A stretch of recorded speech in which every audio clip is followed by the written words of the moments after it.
Let's do a little basketball. Not so sad. Last night, Russell Westbrook was inducted into Oklahoma Hall of Fame, and he asked Michael Jordan to present him. Jordan had nothing but praise for Russ. He also appeared to take some shots at KD. Take a listen. I think another thing that you guys should be proud about is the sense of loyalty that this kid has shown to the state of Oklahoma. I'm not here to try to bash anyone that's not here.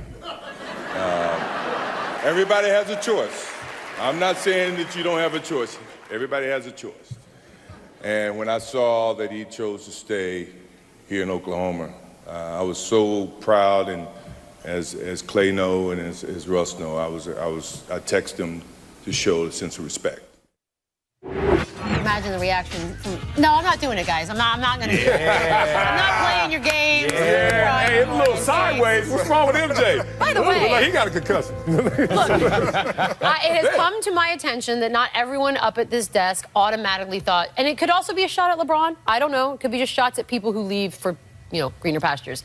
But not everyone thinks that was a shot. Is that right? Yeah, I didn't think it was a shot. I knew it was going to be you. You stopped. That was not a shot. Of course it was. One is the Then what's the smile for? One, amazing that they got the entire state of Oklahoma in that one little room. I mean, that was big. Is that the nicest Oklahoma's ever been? It looked good. Get a vacation home out there. That looked good. Let me say this. That was not a shot. That's the kissing baby speech you write. The low-hanging fruit speech you write when you want to up a guy who is taking a sacrifice, but in a way, it's condescending what he actually says. Because think about it. He's saying, I'm proud of this guy. But we're proud of some things that we won't necessarily do ourselves. A lot of people walk up to teachers. I'm proud of you being a teacher. Would you ever do that job? Hell no. People say that all the time because it's almost condescending at times. What he's saying to him is, look, you did something I wouldn't have done. And I'm proud of you for doing it, but I would have never recommended you to do that. I don't see that at all. Oh, yeah, that's all that is. Let me say it to my black people. Are you leaving the show? When black folks start doing a little shuffle when they talking,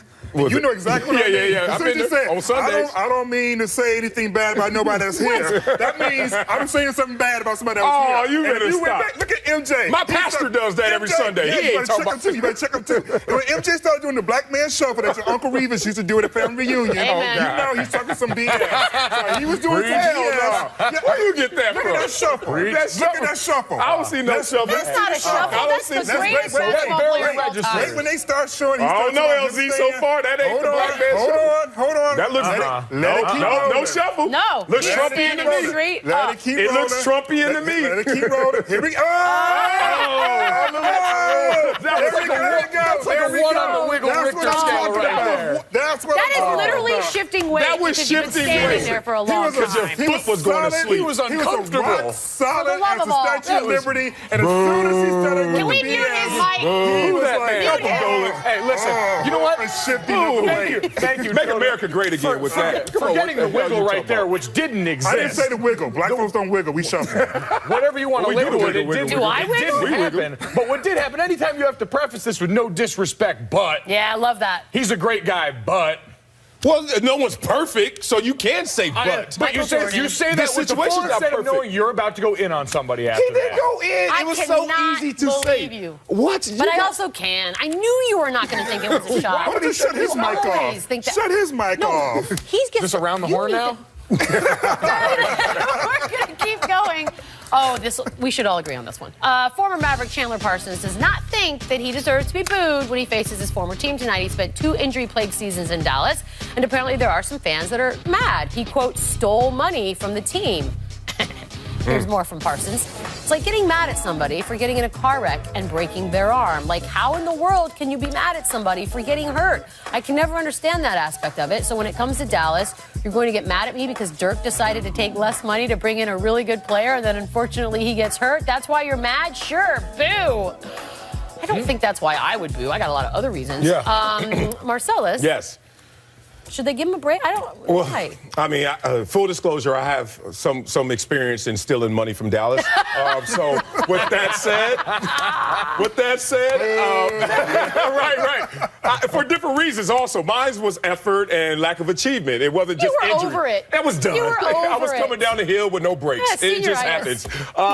He should be honest as he was in that assessment, and he also should shut off his emotions and not care about the response. Thank you. Because You could do no better in that moment. That was just the luck of the draw, the bad luck of the draw, that he was injured in his years with Dallas. So, hey, I give you one speech. I gave you my honest assessment. Move on. Because let's be honest, he's stealing money again now. So, Hey, someone's willing to give it to you. It is not stealing. Preach. That is what I operate Preach. under all the time. I'm not Some could hating. say, Look, it's I'm all we stealing all out here wanted. right now. I got a week vacation in LA to come hang out with you guys. First of all, you work 12 hours a day. That is not a vacation. Yeah. You need to reevaluate. I told Jerry Jones the same thing. I just think it's just a little self-absorbed for him to think that Dallas is even going to remember him. Oh, like interesting. that. Interesting. Wow. Oh, seriously, like you. They'll remember. Like, what were you there? Like 100 they will days, now. maybe, Yeah. like 100 days or something. Dude, I was The in one Dallas person less that than gets- No, and they because remember, he and Mark Cuban were like, Yeah, and they were. Yes, That's the bad. interesting part The today. one person who probably would still get booed is probably DeAndre Jordan, your boy. Oh, that's Everybody else, But they were it's kind of like, come on. It's like Chandler Parsons. I don't know. I feel think like Chandler booing is Parsons cool. isn't getting booed off of that, the DeAndre Jordan thing, seeing the Tim McMahon article that Right. came out, just Yeah. how much a part of that he was. That's the interesting Besides, you side to me. cannot tell people not to boo you. Like, that's just automatic stupid. That means Like, they that's- will boo you? Of Or- course. If you Yeah. tell me not to boo you, I'm Yeah. like, Yeah. oh, Right. now I'm going to boo you as loud as I've ever Yeah, booed don't anything in touch my this. life. That's exactly what you touched. It's a good conversation to have when we got a live audience today, too. Yeah, kids. Do what you're told not to do. Time for 3 cheers. Oh, man. Clint Capella. Again? Again. After getting dunked Maybe on we by should Westbrook? just do like a whole section of this. I think he's going to replace Austin Rivers for y'all. No. Now Hey, now you're leave fooling. Austin alone. That No, boy's good. you keep bringing him up. I would have forgotten about him. I love him. You do not. He's like third in the league. That in follow field through. goal percentage. Yeah, you see that follow through? What's that going to do? 2 cheers for a Louisville lineman. Check out a lineman here. Loses his balance. Wow. All that bud. The loneliest place in the world right there, guys. Buddy. Let's just say he's a little bottom buddy. heavy. Is that what it is? Low center of gravity. Boy, he built like his Yeah, mama. it's just too much on the Built heel. like his mama. Seeing Ed Oliver ghost out there. 3 cheers for Marquise Morris. Wide open for a 3. Wide open. Got all day. You know, sometimes you open for a reason. Yeah, when you can dribble, when they let you do a dribble and get your feet set, close out. Sometimes that's in the design, dude. That's around the closeout Who's he all talking right to? there. Earlier this week, we all thought Tony Romo had given a eulogy. I mean, he kind of did. Romo! There are some saying he could still lead a team to a Super Bowl. Okay. Get some shout outs to the East Lake Panthers in the house. What's up, baby? Sports Nation. Sports Nation is presented by Toyota. Let's go places.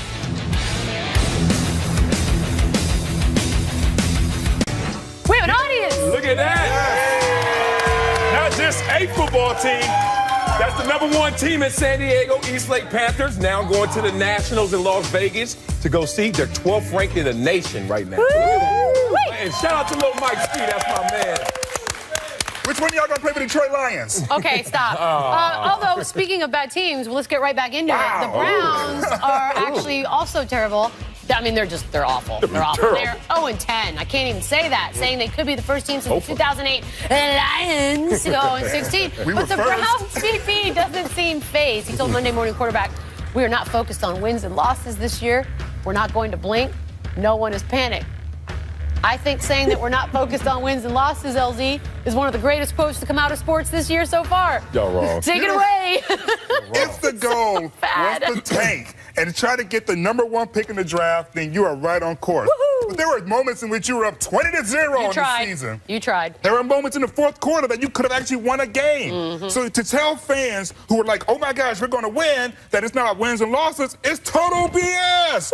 You're just a bad team and you're trying to put a little bunny on a bad. pot of crap. How far removed can you be from sports sitting up here in the comforts behind this desk? Not that And we comfortable. say it all the time, and we say it especially about the Lakers right now, where it's not about the wins and losses with this young core. Let them just grow together. Right now, he is saying exactly what we're allowed to say, and I love him for saying it. It's about the process, not the results. no, Just like in practice, Trust not the plan. scoreboard. First of all, Trust the the Lakers plan. are Trust the arguing plan. this. Thank you. If you're a Browns fan, What's I'm the ecstatic all right, about then what's this. the plan? You were up 20-0 What's the in the plan? game and you lost. Listen, winning or losing is a byproduct at this point. You're on quarterback number 6 or something Thank this you. year for them. You're planning towards the future. You're What the Browns. You've just future? been recycling All right. people over Yeah. and over All right, there, time out. trying to find answers. Time You're out, actually dude. looking He long-term went for This to is us. a get the ship specific lost at sea. quarterbacks. He got hurt game one.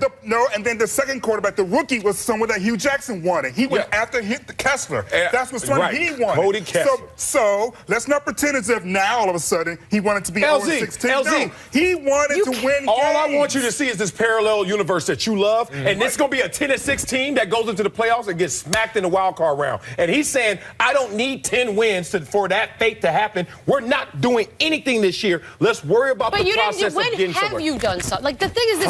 If you're a Browns fan, how you change this. But you're a Browns fan, you're thinking, how many years am I supposed to sit here and say, we're going to do it this time? This is a hard reset. You know when your phone or your computer goes bad, not just unplugging it, but shutting the whole thing down, waiting 10 minutes. They are waiting a season to really start this up again. This is a hard reset of a jump start to a future. It's a hard franchise reset. And you're like Charlie Brown right now. Here comes. All right. It's moving not about on. wins or I don't losses. believe I've said Joe Flacco in quite some time. Joe Cool. Yeah, it's weird. Ray Lewis had some public criticism for his former quarterback, Joe Flacco, yesterday. When asked about his inconsistent play this season, he told Fox Sports 1, quote, gifted? Absolutely. Passionate about what he do? I've never seen that. He's not a rah-rah guy. He won't say much. But in the game of football, there has to be some burning fire behind you. That sounds painful. Joe Flacco responded, but it was too boring to listen to. Oh! So he was dancing. There's some passion. All right. He did say, though, he thought he and Ray had a better relationship because I feel like he probably thought he just got stabbed in the back a little bit. Fair of him to question passion? Not at all. But you got to, check the source. And what Ray Lewis's level of passion, I don't think anybody that ever played football qualifies in terms of what passion is to Ray Lewis. Yeah, it seems like a high bar. And two, this is an attribute that's positive when they're going through trivial circumstances. Joe Cool, that's all we hear under fire. And now that same mentality and that same passion is also negative because they're going up and down this year. I don't think it's fair. Yeah, I think it's a little bit ridiculous that we have this idea that, it can only be one way. You can only succeed with passion like Ray Lewis. When we've had guys go out there and win multiple Super Bowl MVPs looking like this. Uh-oh. Look at that. That's the face of the champion right there. So don't tell me baby. you need unbridled passion. Fire in the hole. To win games, all right? That's too much. That's too much passion. That's a keg party. My favorite summation of the Ray Lewis passion comes from Joe Flacco in 2013, and I quote, Whoa. Oh, yeah. He meant everything he was saying, but I didn't know what he was talking about 90% of the time. I remember that. I remember when he said that. Oh, that That's was so your good. passion, baby. Perfect. That's the first time you brought a fact up that we all liked. Good job. Ooh. Next up, Romo Renaissance. If you thought Tony Romo conceding the Cowboys starting job earlier this week meant he was nearing the end of his career, were you wrong? Or at least that's what Jerry Jones thinks. Here's what the owner had to say about his longevity. Quote, I believe Tony will be the quarterback on a Super Bowl team. I believe that strongly. We're talking generic now, and I have no plans for him not to be part of the Dallas Cowboys. He also added that he thought he had 5 years of football left in him. Marcellus. Yes, ma'am. You're Romo's biggest fan. Bravo! Do you see him in a Super Bowl situation? Absolutely. I see him being a Super Bowl caliber quarterback. If he can find himself in the right situation, those two things can marry. All of a sudden, you can have that success. But this is a part of what I've been telling you for the last 3 months. This is part of the Jerry Jones Romo package. The Romo care package and golden parachute goes like this. Romo, come here. I do not want you to go out there and tell those people that you're going to fight for this job. You're going to lay down and give it to Dak. However, I'm going to do two things for you. One, I'm going to tell everyone you're going to be on our roster next year. What does that say? $23 million will be paid to Romo. Two, he's a Super Bowl winning quarterback if you get him. And guess what that means? You have to trade for Tony Romo at the tune of $23 million at the age of 37. Are we not giving He's him taking care a of lot Tony of the Romo. benefit of the doubt, seeing as, I don't know, he's never been in a Super Bowl? Like, I feel like we're giving him a lot of Don't credit let those here. facts get in the way. There's always a first. This is still a guy who on his best day can be one of the top 10 or maybe even top 5 at his very best quarterbacks in the league. And if you look, there's a team out in Denver who's already got the blueprint for a That's situation fair. like this. That is Understands fair. just how to get it done. Yep. I'm just going to run through MVP candidate right now. Tom Brady's 39. Guy that just won a Super Bowl, 39. Elway, 38. Unitas, 37.